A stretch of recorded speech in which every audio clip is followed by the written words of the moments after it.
कमलेश एक छोटी C paper की कंपनी में काम करने वाला गरीब मजदूर था, जो अपनी पत्नी पूनम, बेटे रमन और बेटी काजल के साथ एक छोटे से किराए के मकान में रहता था। राखी के त्योहार में बोनस मिलने की खुशी में कमलेश काम से आते हुए अपने बेटे के लिए नए कपड़े लेकर घर आता है। उसकी बीवी खाना बनाने के लिए सब्जियां काट ही रही होती है कि तभी वह अपने पति को देखकर बोलती है, आ गए आप? आइए बैठिए, मैं आपके लिए पानी लाती हूँ। पापा देखिए ना, रमन मेरे को मार रहा है और बाल भी खींच रहा है। अरे नहीं पापा, काजल दीदी ना झूठ बोल रही है। अरे तुम दोनों शांत हो जाओ, जब देखो कुत्ते बिल्ली की तरह लड़ते रहते। अभी तुम्हारे पापा थके हारे आए हैं और तुम दोनों हो की लड़ाई शुरू कर दी। हाँ बेटा, तुम्हारी माँ सही कह रही है, लड़ाई करना अच्छी बात नहीं होती बच्चों। चलो लड़ाई छोड़ो और ये देखो तुम्हारे पापा तुम्हारे लिए क्या लाए हैं। कमलेश दोनों को नए कपड़े देता है, जिसे देखकर बच्चों के चेहरे पर खुशी से चमक आ जाती है और वह कहती है, नए कपड़े? अरे वाह पापा, ये तो बहुत ही सुंदर है। पापा मेरी पैंट भी बहुत अच्छी है। बस हो गए दोनों खुश, अब चुपचाप आराम करने दो पापा को, समझ गए? अरे नहीं माँ, हम तो आज तब खुश होंगे जब पापा हमको खुद से कुछ खिलाएंगे, तब होगी बात तो। हाँ माँ, वो भी तब जब पापा हमारी मनपसंद दही कचौरी बनाए। अरे कोई दही कचौरी बनाने वाले नहीं है तुम्हारे पापा। अरे वो काम से थक कर आए हैं, वैसे भी सब्जी कट गई है, यही मिलेगी खाने को। चलो भगो यहाँ से दोनों। अपने दोनों बच्चों को ऐसे उदास देखकर कमलेश पूनम से कहता है, कोई बात नहीं पूनम, आज बच्चों को खुश कर देते हैं ना। इनके लिए आज मैं दही कचौरी बनाता हूँ, इसी बहाने तुम्हें भी थोड़ा आराम मिल जाएगा। पूरे दिन घर के कामों में लगी रहती हो बस। अरे पर दही कचौरी बनाने के लिए पहले दही जमानी पड़ेगी, और वो मैंने नहीं जमाई है। बिना दही जमाए कचौरी कैसे खिलाओगे आप इन्हों को? हाँ ये भी है बच्चों, आज तो दही कचौरी बन नहीं पाएगी, इसलिए तुम लोगों को मैं कल मेरी हाथ की दही कचौरी बना के खिलाऊंगा। ठीक है पापा और माँ, कल आप यहाँ से दही जमा के रखना।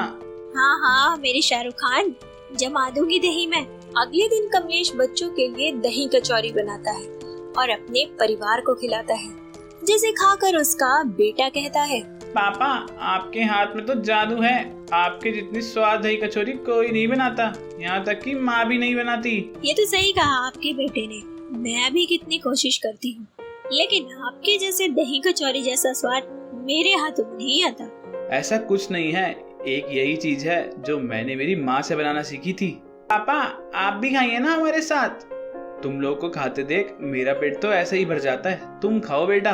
ऐसे ही कमलेश अपने छोटे से परिवार के साथ बहुत अच्छे से रह रहा था, लेकिन कहते हैं ना कि गरीबी में खुश रहना इतना भी आसान नहीं है। तभी एक दिन कमलेश की पेपर फैक्ट्री में आग लग जाती है। ये तो शुक्र था कि जब फैक्ट्री में आग लगी तो उस वक्त फैक्ट्री में कोई मौजूद नहीं था, लेकिन फैक्ट्री में आग लग जाने की वजह से कमलेश को अपनी नौकरी से हाथ धोना पड़ता है।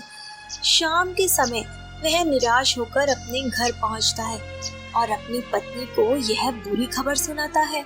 यह सुनकर पूनम परेशान हो जाती है और बोलती है, हे भगवान, ये तूने क्या अनर्थ करवा दिया? ऐसा क्यों करवाया? वो सिर्फ हमारे ही नहीं, न जाने कितनों की रोजी रोटी थी। तूने ऐसा क्यों किया भगवान? क्यों हम गरीबों की परीक्षा ले रहा है? पूनम अब हम क्या करेंगे? बिना मेरी नौकरी के हमारा घर कैसे चलेगा? बच्चों की पढ़ाई, घर का किराया, खाना पीना, इन सब के खर्चों का इंतजाम कैसे होगा? कुछ समझ नहीं आ रहा पूनम, कुछ समझ नहीं आ रहा। देखिए कमलेश जी, अगर आप ऐसे हिम्मत हार जाएंगे तो मुझे और बच्चों को कौन संभालेगा? पूनम कमलेश को समझा तो रही थी, लेकिन उसको भी अंदर ही अंदर यही डर सताई जा रहा था कि अब वह अपने बच्चों का पेट कैसे पालेगी।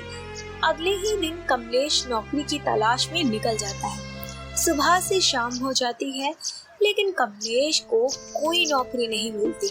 बेचारा दर बदर भटकता रहता है। कई दिन बीत जाते हैं, घर में खाने को लेकर दिक्कत होने लगती है, बच्चों की पढ़ाई में भी दिक्कत आने लगती है। तभी एक शाम उसका बेटा रमन बोलता है, पापा पापा सुनो ना, बड़े दिन हो गए दही कचौरी खाए, आज बनाओ ना, मेरा बहुत मन कर रहा है, दाल चावल खा के मैं पक गया हूँ। नहीं रमन बेटा, अभी पापा दही कचौरी नहीं बनाएंगे, तुम कभी और खा लेना। माँ लेकिन क्यों नहीं बना सकते? पापा इतनी स्वाद दही कचौरी बनाते हैं। अरे मेरे दोस्त तो बोलते हैं कि तेरे पापा घर पर ही तो रहते हैं, इससे अच्छा वो दही कचौरी का ठेला लगा ले, हम सब रोज उनके पास खाने आएंगे।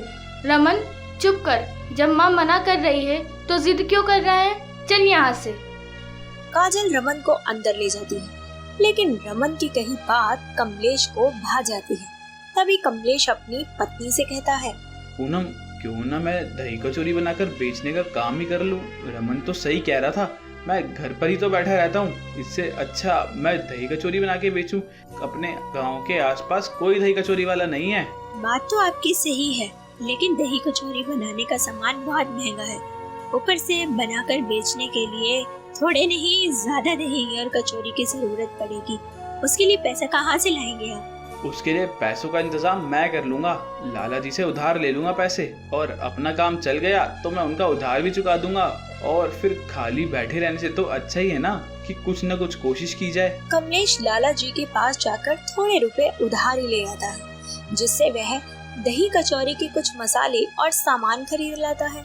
और अगले दिन पूनम एक रात पहले कचौरी और दही का सामान रेडी कर देती है, जिसके बाद कमलेश कुछ ही देर में दही कचौरी का सामान अपनी साइकिल पर रखता है और कमलेश अपनी साइकिल पर ही सारा सामान रखकर बेचने निकल जाता है। वह गली गली जाकर आवाज लगाता है, दही कचौरी ले लो, दही कचौरी, स्वादिष्ट दही कचौरी, मन को भाए कमलेश की दही कचौरी, ले लो भाई ले लो, ताजी दही की बनी हुई दही कचौरी। हाँ भैया, कैसे प्लेट दिए दही कचौरी? और दही तो ताजी है ना? 20 रुपए की प्लेट है भाई, एकदम ताजी दही और स्वादिष्ट कचौरी है, खाकर देखिए स्वाद आ जाएगा। ऐसी बात है भैया, तो लाओ 2 प्लेट दो हमको। हाँ भैया अभी देता हूँ।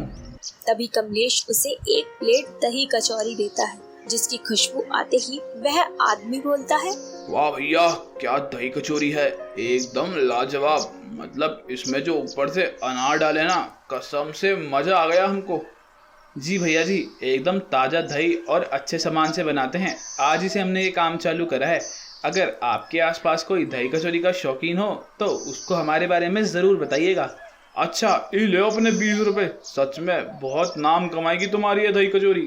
पैसे देकर वह दही कचौरी खाने लगता है। इस तरह पहले ही दिन उसकी बोनी की शुरुआत हो जाती है। अब पूरा दिन में उसे कुछ ग्राहक तो मिल ही जाते हैं। शाम के समय कमलेश बचे हुए दही कचौरी अपने साथ ले जाता है और अपने परिवार के साथ उन्हें खाता है।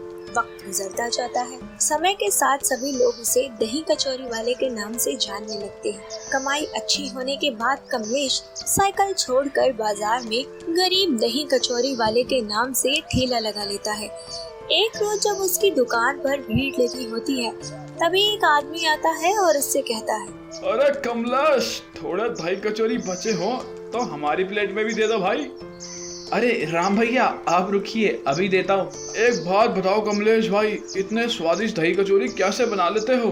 देखिए राम भाई, ये गरीब की दही कचौरी है, इसमें ना तो मैं कोई खास मसाले डालता हूँ, ना कोई अलग तरह की चटनी डालता हूँ, बस अपनी माँ के बताए अनुसार ही थोड़े बहुत सही से मसाले डाल देता हूँ और अपना प्यार डालकर आप लोगों के दिलों को जीत लेता हूँ। अच्छा तो ये बात है कमलेश, तो ऐसा करो मुझे घर के लिए भी पैक करके दे दो। इतना कहकर कमलेश राम को 2 प्लेट दही कचौरी पैक करके देता है और वह पैसे देकर वहाँ से चला जाता है। इस तरह अब कमलेश दही कचौरी बेचकर अपना और अपने परिवार का खर्चा संभालता है और अपनी जिंदगी में आगे बढ़ जाता है।